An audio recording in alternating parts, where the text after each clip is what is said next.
Hello everyone, कैसे हैं आप लोग। तो उम्मीद करती हूँ कि आप लोग भी अच्छे होंगे। तो आप लोगों को मेरे यूट्यूब चैनल पे स्वागत है। तो मेरा नाम है प्रीति, मैं हूँ एक बीएड स्टूडेंट और इसके साथ साथ मैं सीटेट का भी प्रिपरेशन कर रही हूँ। तो मेरा बीएड का एग्ज़ाम इसी मंथ में होने वाला है, लास्ट मंथ में।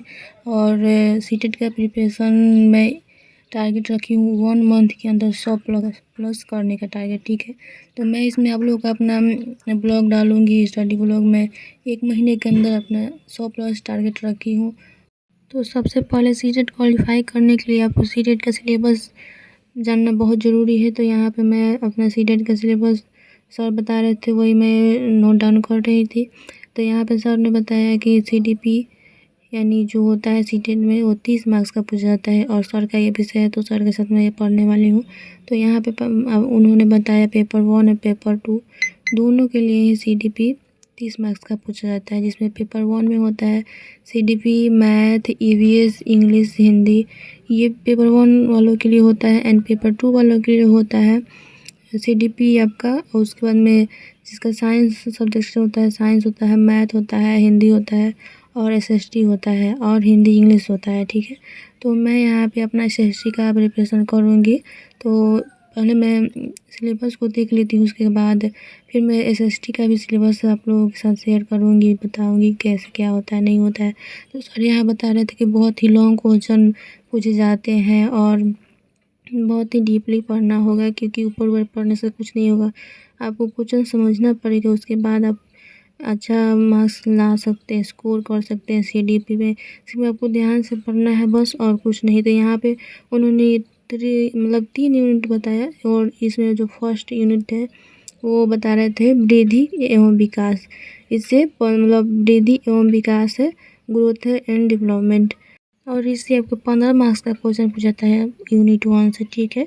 तो ये यहाँ पे सर क्वेश्चन भी बता रहे थे और कथन और कारण वाले बहुत ही ज़्यादा क्वेश्चन पूछे जाते हैं, जिसको सॉल्व करने में बहुत दिक्कत होती है। तो आपको बहुत ही एकदम ध्यान से पढ़ना पड़ेगा, ऑब्जर्व करना पड़ेगा, समझना पड़ेगा, उसके बाद ही आप क्लियर कर सकते हैं। तो यहाँ पे सर क्वेश्चन बनवा रहे थे, ठीक है। तो जैसे यूनिट बनवा नहीं रहे थे, ऐसे जैसे बता ही रहे थे कि यूनिट 1 में कैसे क्वेश्चन पूछे जाते हैं, किस प्रकार से पूछे जाते हैं, तो वही बता रहे थे, ठीक है। तो बहुत ही क्वेश्चन नहीं समझ में आ रहे थे, अभी पढ़ना पड़ेगा, उसके बाद ही समझ में आएगा क्वेश्चन।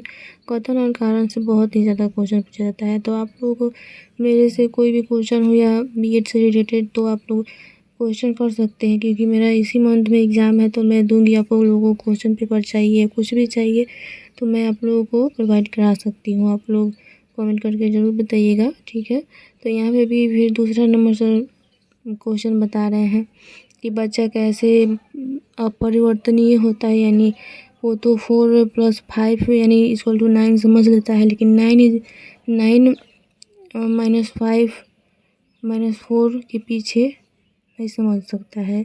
तो इसी को सर बता रहे थे, ठीक है। तो इन्होंने क्वेश्चन बताया और फिर यूनिट 2 पे आए। ये यूनिट 2 में आपका एनईपी 2020 है, आरपीडब्ल्यू डी एक्ट 2016 है, एनसीएफ 2005 है। इससे कुल मिलाकर 5 मार्क्स का क्वेश्चन पूछा जाता है, ठीक है।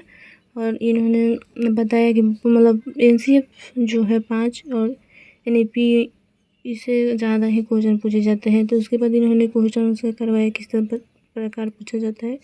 और तीसरा यूनिट इन्होंने बताया जो 10 मार्क्स का पूछा जाता है, जिसमें अधिगम, शिक्षण, अभिप्रेरणा, अधिगम, संज्ञान, इन सब से क्वेश्चन पूछा जाता है। Thank you so much for watching.